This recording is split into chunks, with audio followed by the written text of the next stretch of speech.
The monitor beeps in perfect rhythm with my heartbeat steady, persistent, mechanical. Sunlight streams through half-drawn blinds, casting harsh rectangles across the sterile white sheets covering my broken body. I stare at the ceiling, counting the tiny holes in the acoustic tiles for the 43rd time since morning rounds. Miss Jenkins.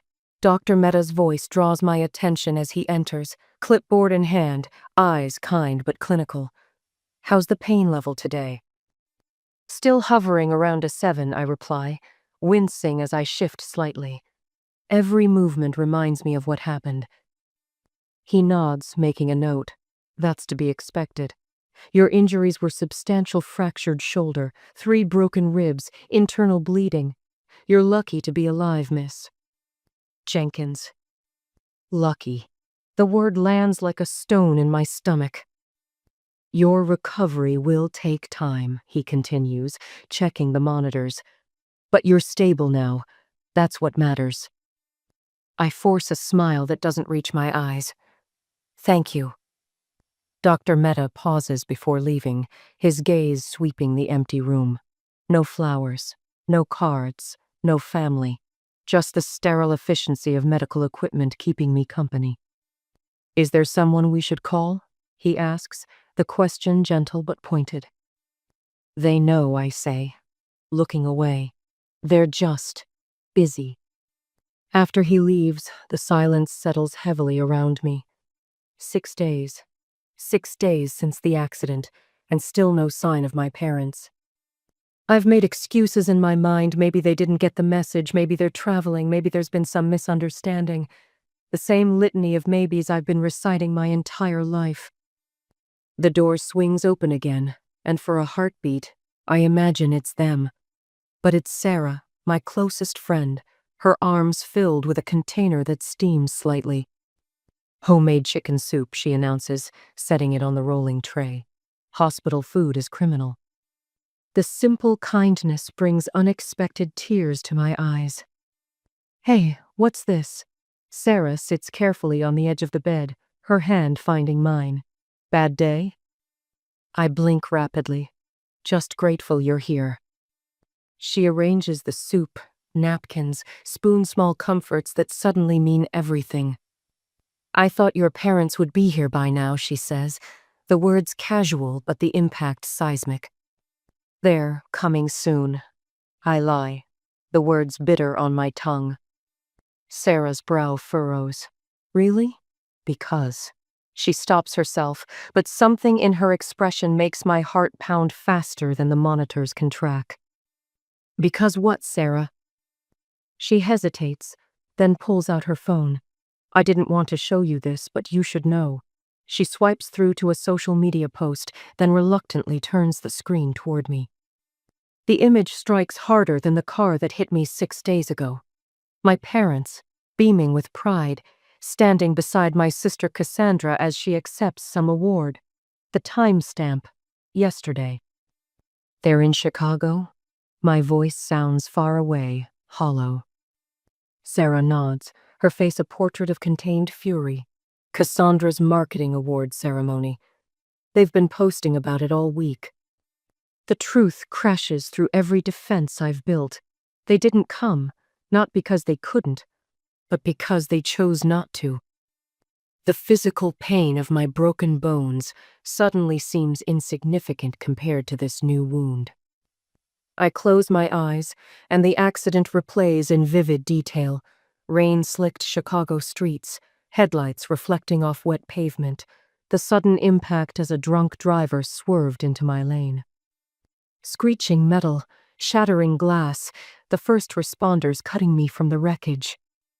And now, this second collision, the realization that I'm truly alone in this hospital room by choice, their choice. Memory after memory surfaces, childhood birthdays where Cassandra received lavish gifts while I received practical ones. My high school graduation where they beamed at Cassandra, then merely nodded at me as I crossed the stage. Family photos where I always stood slightly apart.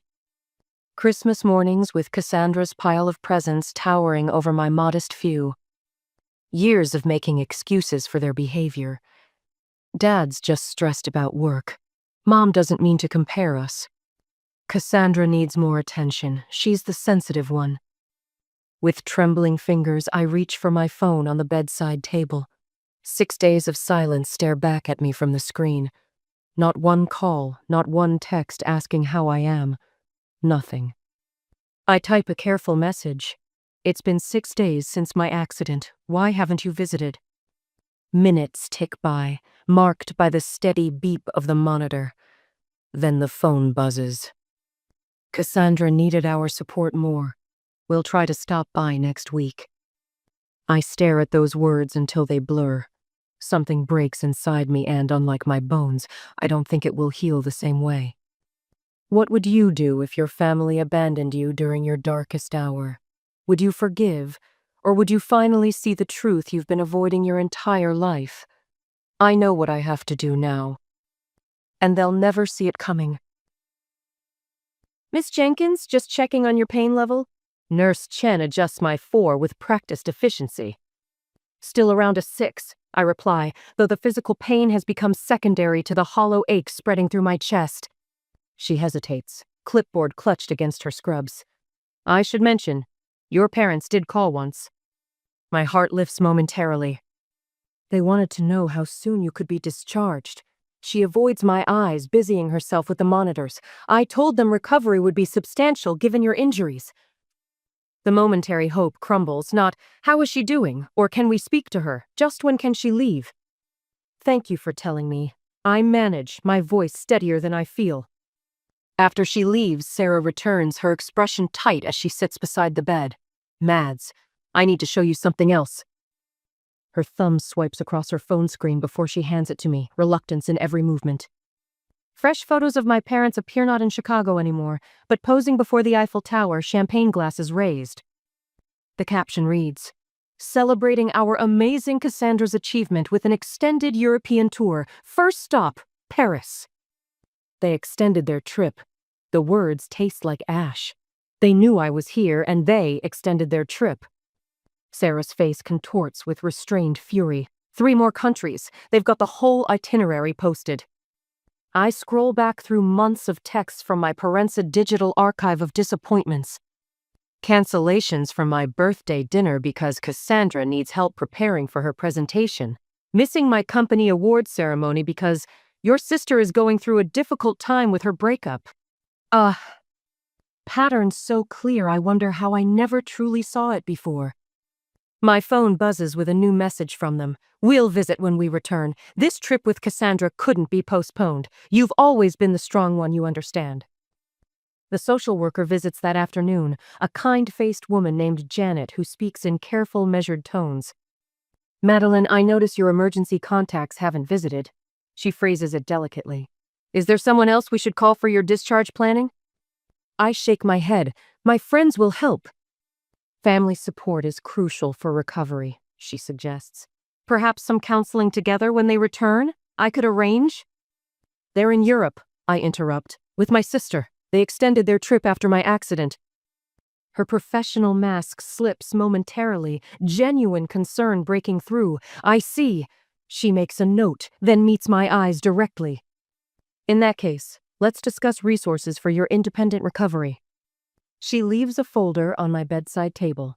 Between painkiller doses, I flip through medical bills already accumulating, insurance forms, home care instructions. The estimated total makes my stomach clench. Not a word from my parents about helping with any of it. I close my eyes and see them clearly for the first time. Dad Richard Jenkins, Senior Vice President at Morton Financial, measuring worth by achievements and status. His annual Christmas speech always includes a detailed accounting of Cassandra's accomplishments, followed by a brief, and Madeline continues her work at that software company. Mom Evelyn Jenkins, the consummate enabler who once explained their favoritism with, "Different children need different things, dear." Cassandra just needs more attention. The same mother who missed my college graduation for Cassandra's dance recital. Their coordinated manipulation suddenly transparent. You've always been the strong one. Translation, you require less effort, so you receive less attention.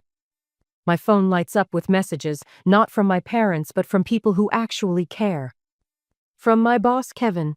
Team has arranged coverage for as long as you need. Focus on healing. Full pay, continue as no arguments. From childhood friend Emma. Booked my flight from Seattle. Will be there Tuesday morning. Don't argue, already took the time off. From my coworkers. Meal train organized for your first week's home. Schedule and dietary preferences attached. The hospital staff treats me with extra gentleness, the night nurse bringing me real coffee instead of the standard issue. You remind me of my daughter, she says. Strong, but everybody needs somebody. In the bed beside mine, 83-year-old Doris watches Wheel of Fortune with the volume too high.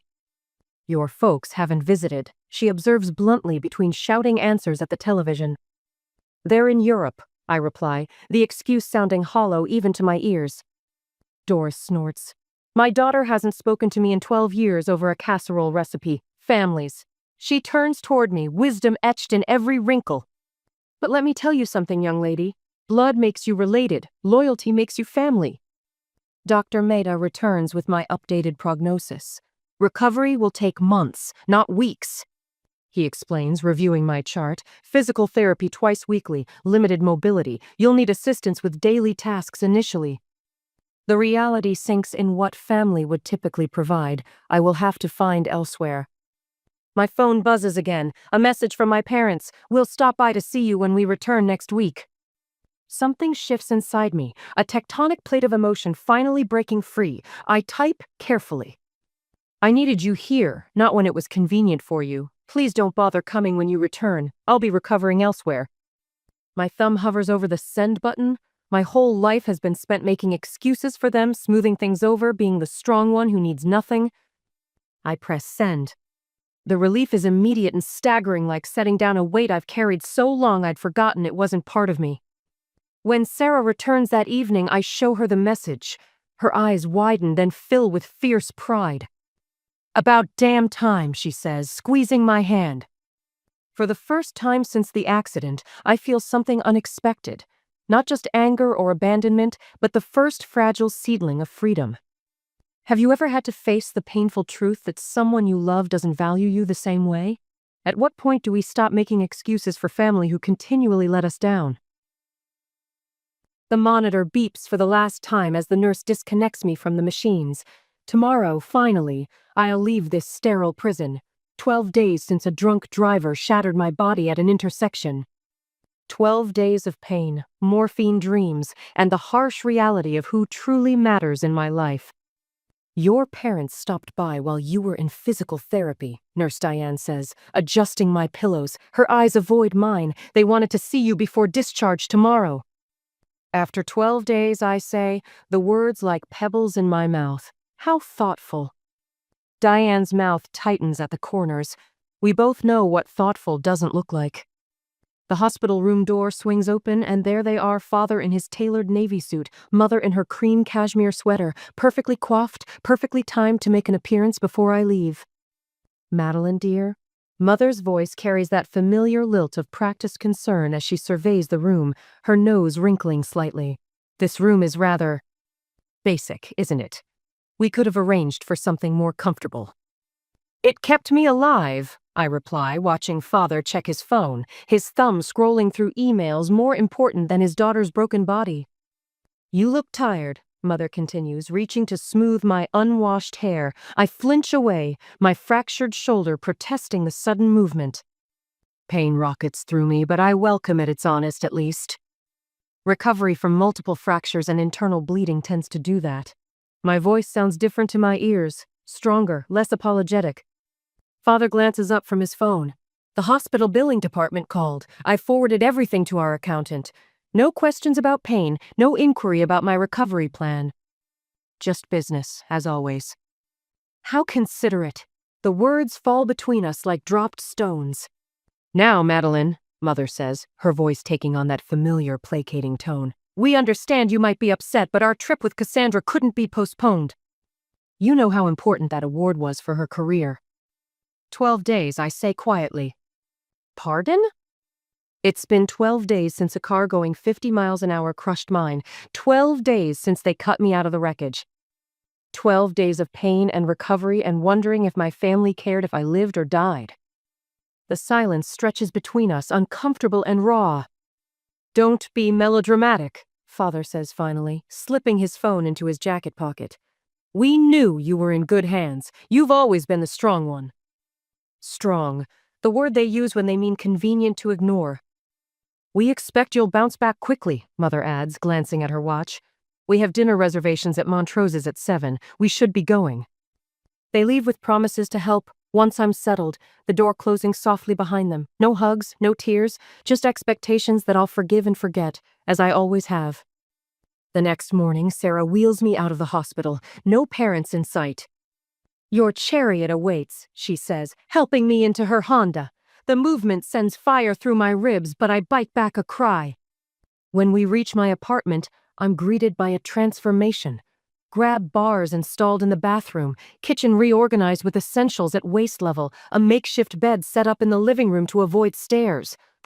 "We took turns," Emma explains, flying in from Seattle despite her terror of planes. "Kevin helped install the grab bars. Mrs. Peterson reorganized your kitchen. The meal prep team from work filled your freezer." My throat tightens as I take it all in, this tangible evidence of love. "I don't know what to say," I whisper. "You don't need to say anything," Sarah replies, setting my medication schedule on the coffee table. "This is what family does." Family. The word lands differently now. 3 days later, the apartment door buzzes unexpectedly. Sarah opens it to reveal my parents, carrying a small potted plant and wearing expectant smiles.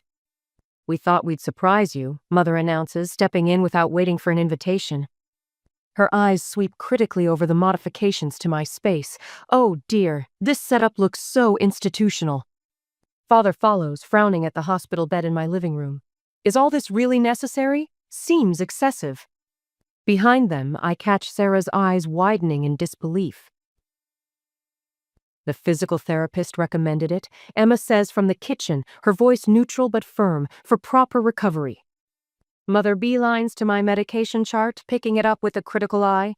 "This schedule seems complicated. I should reorganize it for you." Something shifts inside me like a bone finally setting into place. "I needed you," I say quietly. The room falls silent. "I needed you when I was in the hospital. I have support now." Mother's hand flutters to her throat. "Madeline, we're here now. That's what matters." "No," I reply, the clarity of the word surprising even me. "When you needed me all my life for Cassandra's events, for family appearances, for the image of a perfect family showed up. When I needed you, you chose something else. That's what matters." Father's jaw tightens. "We're still your parents." "Yes, but these people," I gesture to Sarah, Emma, and the evidence of others' care around the apartment. "These people are my family now." They leave shortly after, discomfort radiating from their stiff shoulders. The door closes behind them, and for the first time since the accident, I feel something like peace. "Push through it," my physical therapist commands as I struggle to lift my arm 15 degrees, sweat beads on my forehead, my muscles screaming in protest. "I can't," I gasp. "You can. You're rebuilding, Madeline. This is how strength returns." Rebuilding. The word echoes as I force my shattered body to move. Each small victory marked on the calendar, I've created a document of resurrection. Later, when the session ends, I notice my phone on the table. No messages from my parents. 3 weeks ago, this would have devastated me. Today, I simply put the phone in my bag. "You know," my therapist says, watching me closely, "you're healing more than just your body here." That night, sorting through old photo albums during my recovery, I see what I've always refused to acknowledge. In every family photo, Mother's arm around Cassandra, Father's proud hand on her shoulder, and me, always slightly apart, smiling too hard, trying to belong. I find my childhood diaries, reading entries with new eyes. "Mom missed my science fair today. Cassandra had a cold. Dad said my A in calculus was expected, but took Cassandra out for ice cream for her Psi 1 in English. No one remembered my birthday until dinner. The tears come then, not for the present pain, but for the little girl who never understood why she wasn't enough. I cry until there's nothing left, mourning the family love I never had. And in the morning, I wake with a strange lightness. The pain in my body remains, but something else has shifted. I look at the calendar where I've been marking my progress. Today, I add a new notation. Freedom Day. The steady rhythm of my life has finally found its cadence again. 6 weeks into recovery, and my apartment no longer feels like a medical ward. I've banished the raised toilet seat to the closet, tucked away the shower chair, and relegated the pill organizer to a single kitchen drawer instead of dominating my counter. Small victories.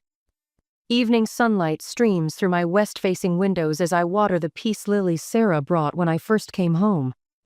It's thriving, unlike the relationship with my parents, which has withered to the occasional perfunctory text message. I prefer it this way. My journal sits open on the coffee table, today's entry still drying. Walked 8 blocks without pain. First day back at Horizon went better than expected.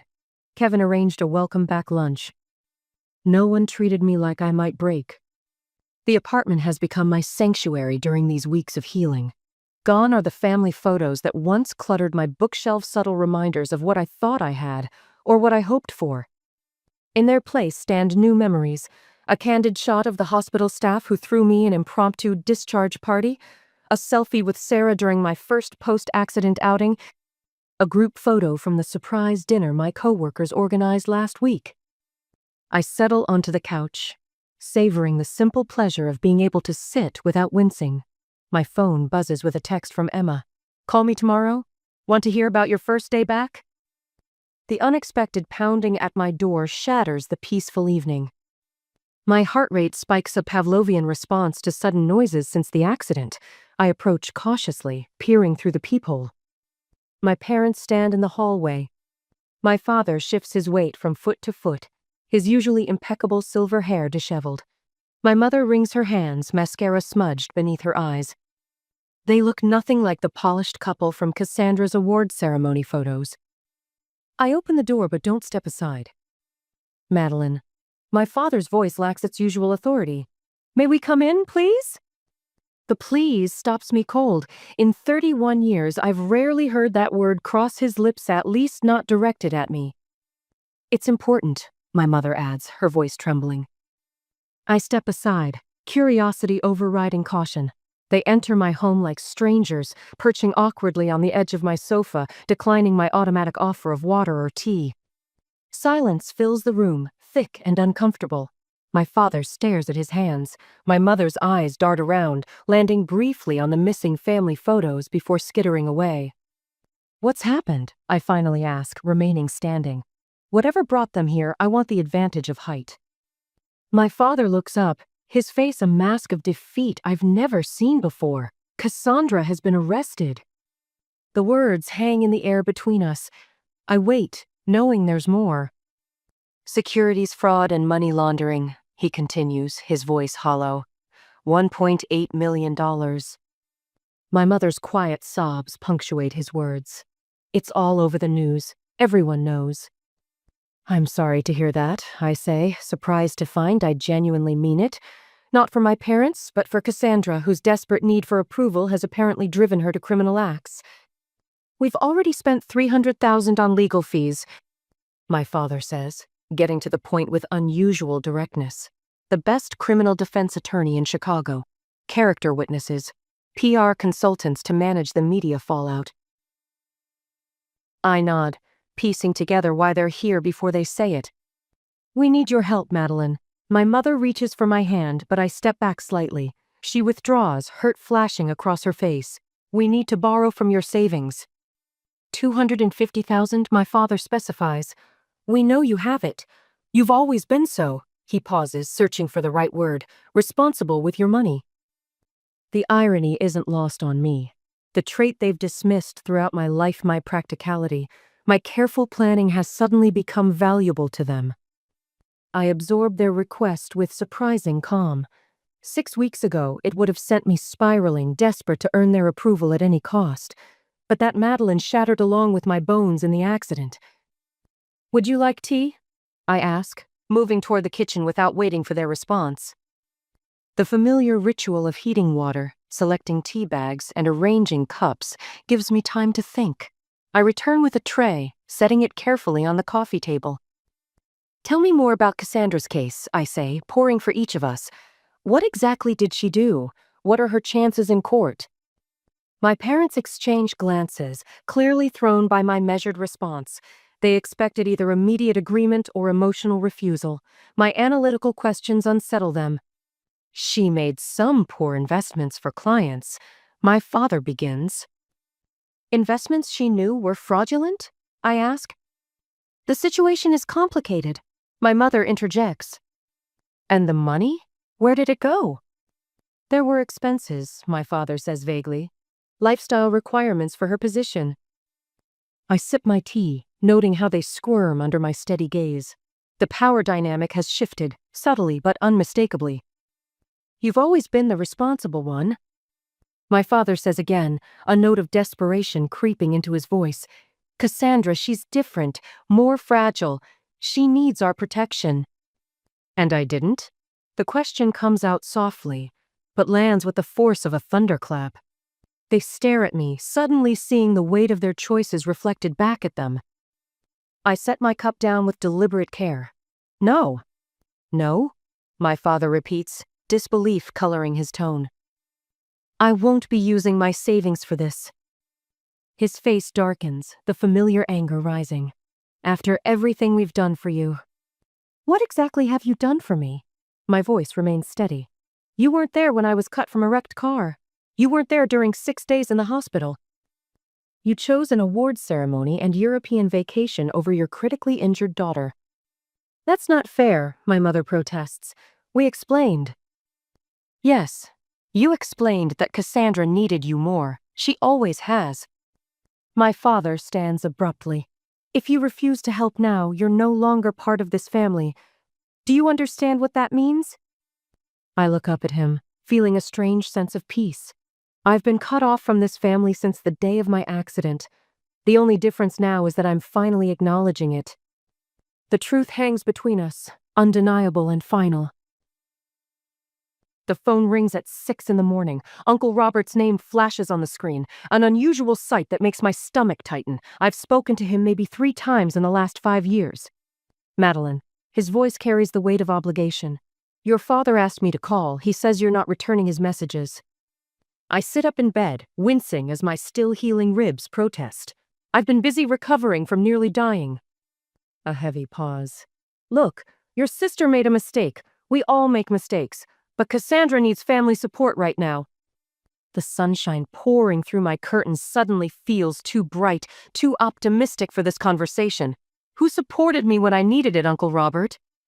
3 more calls come before noon. Aunt Josephine with her disappointed sighs. Cousin Timothy suggesting I'm being selfish. Even my mother's bridge partner, Martha, calling to remind me that family stands together in troubled times. What they don't say. Where was this family solidarity when I lay alone in a hospital bed? My phone buzzes with a text from a number I don't recognize. The prison's calling system. Cassandra! Maddie, please. I'm scared. I promise I'll be a better sister. I never meant for any of this to happen. The old me would have crumbled instantly, rushing to fix everyone else's problems. That Madeline died in the car crash. This version of me deletes the message. I open my laptop to find an email from my father, the timestamp showing he sent it at 3 a.m. Madeline. Your continued refusal to assist the family during this crisis leaves me no choice. Unless you reconsider your position regarding financial support for your sister's legal defense, I will be amending my will accordingly. The Jenkins family values loyalty above all else. Your actions will determine whether you remain part of this family. Richard Jenkins. I laugh, a sharp, bitter sound that startles even me. He's threatening me with the very thing they've already done, exclusion from the family. The doorbell rings as I'm making coffee. My mother stands on my doorstep, mascara smudged beneath bloodshot eyes, her normally perfect hair disheveled. You need to leave, I say, blocking the entrance. I'm still your mother. She attempts to push past me. Not today, not here. I stand my ground, surprised by my own steadiness. I raised you better than this. Her voice rises, drawing attention from neighbors. How can you abandon your sister, your family? The word abandon ignites something in me white, hot and clarifying. Abandon? Like you abandoned me in that hospital? That was different. It always is with Cassandra, isn't it? She's still arguing when I close the door, her voice becoming background noise as I lean against the wall, heart pounding but resolve unbroken. That evening, I sit at my kitchen table with my laptop, researching what my parents wouldn't tell me. Court records, news articles, financial statements. The truth emerges, piece by damning piece. Cassandra didn't make a mistake. She orchestrated a sophisticated fraud scheme, stealing $1.8 million from her company and clients. When caught, she tried to blame 3 junior colleagues who had nothing to do with it. A Chicago Tribune article reveals this wasn't Cassandra's first ethical breach. There were incidents in college, covered up with donations. A previous employer who agreed not to press charges after my father intervened. A pattern emerges. Cassandra takes what she wants, consequences be damned. My parents clean up her messes, shielding her from responsibility while expecting me to be the responsible one.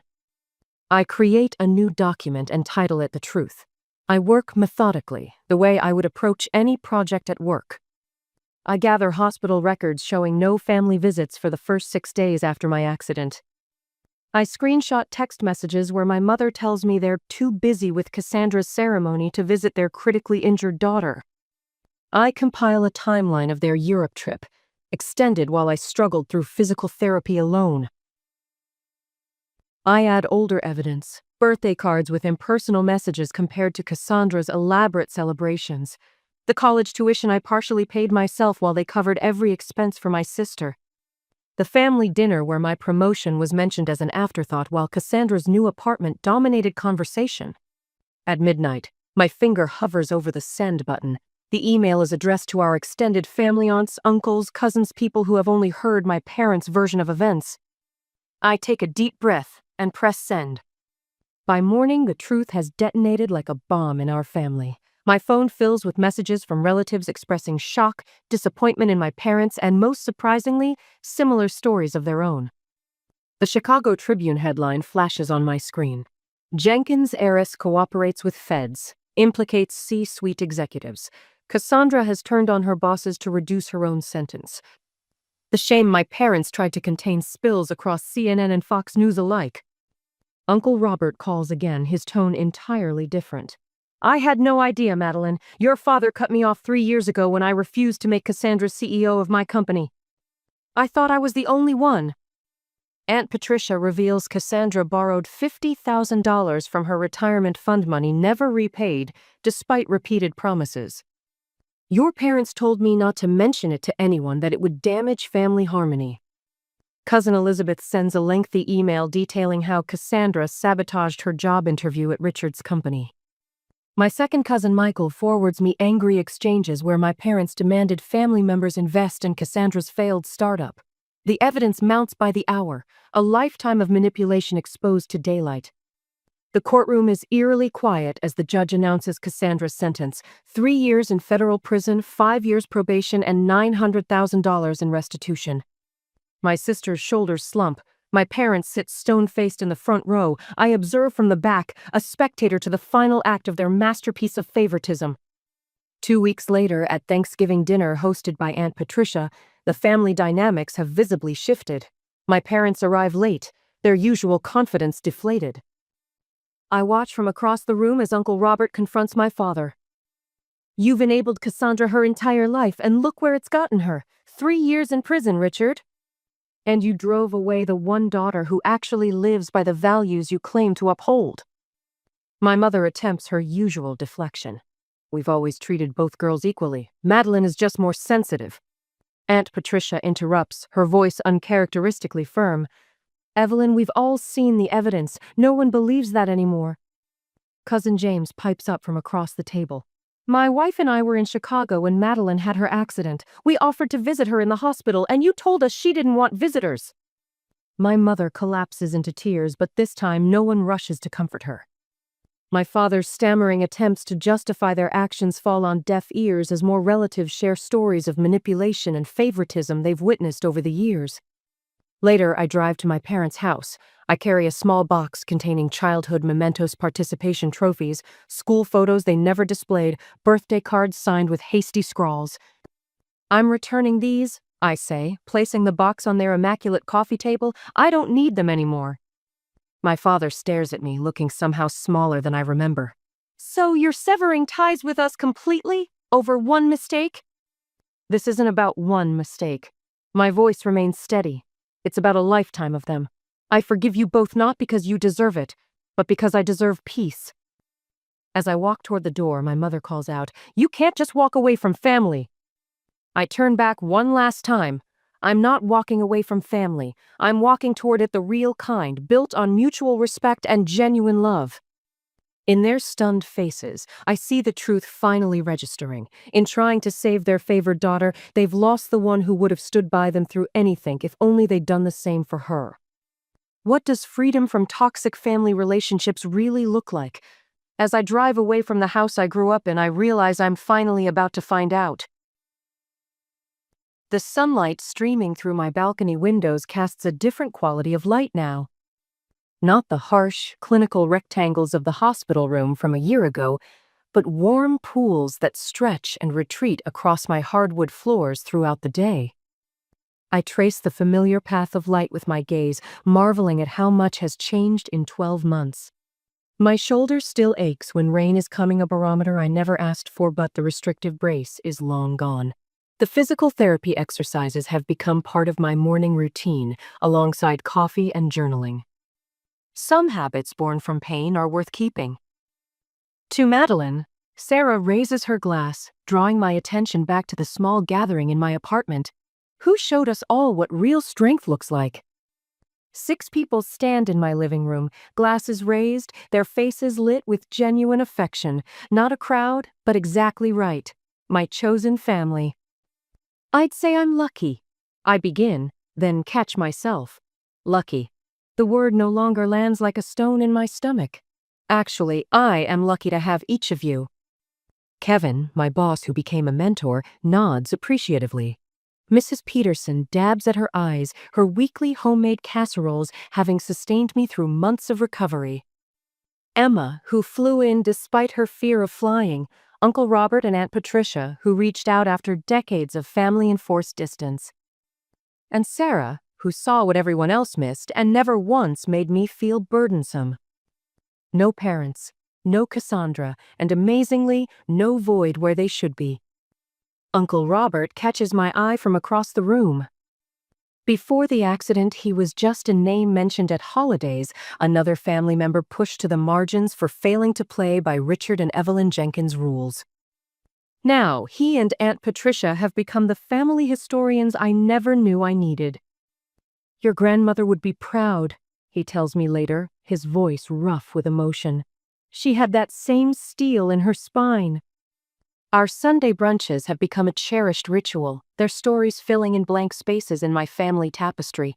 Turns out I come from a long line of strong women, just not through the branch I'd been focusing on. The promotion couldn't have happened to a more deserving person, Kevin says, setting his glass down. The team actually cheered when I announced it. He's not exaggerating, Emma adds. I was on the video call. People literally stood up. The warmth spreading through my chest has nothing to do with the wine. At work, as in my personal life, I'm finally being seen. Later, after everyone leaves, I drive past the intersection where my life changed course. The skid marks are long gone, the twisted guardrail replaced. I slow, not out of fear, but acknowledgement. The sight no longer triggers panic, just a quiet recognition of before and after. Back home, I open my laptop and find Cassandra's latest email waiting, her third from prison, each one showing incremental growth. No demands, no manipulation, just simple updates and cautious questions about my life. The therapist calls it earned redemption, this careful rebuilding. I'm not ready to visit her yet, but I answer her emails now, brief, honest, measured. My therapy sessions have decreased from weekly to monthly, but the support group I now lead meets every Tuesday evening. Adult children of narcissistic parents learning to redraw family maps, recalibrate normal meters. Watching their faces as recognition dawns, You mean it wasn't just me? Heals something in me each time. The Thanksgiving dinner last month marked a turning point. My first holiday hosting, my first without obligatory family tension. I remember Sarah's impromptu toast, "To the family we choose who love us as we are, not as they need us to be." We laughed that night. Not the careful, measured laughter of family gatherings past, but deep, unguarded joy that left my sides aching in the best way. Yesterday at the hospital where I once counted ceiling tiles in desperate isolation, I sat beside a young woman with a cast similar to the one I'd worn. No visitors, no cards. The echo of my past was so strong I almost couldn't breathe. "The first week is the hardest," I told her, placing a small plant on her windowsill. "But you're not alone." Now, on my balcony, I carefully position small terracotta pots in the late afternoon sun. Basil, mint, lavender, rosemary, each representing something I'm cultivating in this new life. The soil is rich between my fingers as I press seeds into the darkness, covering them gently. My mother's letter arrived this morning. I recognized her handwriting immediately, the precise, controlled script that once represented authority in my world. I read it once, noting the familiar patterns of subtle guilt and obligation wrapped in concerns about my isolation from family. Then I set it aside, its power to destabilize me gone. In my journal, I write, "Their approval is no longer my responsibility." I've learned to maintain clear boundaries with my parents' holiday phone calls kept to 30 minutes, visits conducted in public places, topics of conversation carefully curated. Dad still tries to push for more, to regain control through guilt or obligation. Mom vacillates between tearful pleas and cold silence. I remain steady, a wall of water that cannot be grasped or manipulated. Balance in all things, my therapist reminded me in our last session. Boundaries aren't punishment, they're protection. The evening air carries the scent of spring as I water each pot carefully. Some seeds require darkness before they can reach for light. Some roots need to be cut back to grow stronger. Some plants thrive best when transplanted to better soil. I smile, patient with their progress, patient with my own. Family isn't always who raised you, I whisper to the seedlings to myself. Sometimes it's who helped you raise yourself. What does family truly mean to you? Is it defined by blood or by the people who show up when you need them most?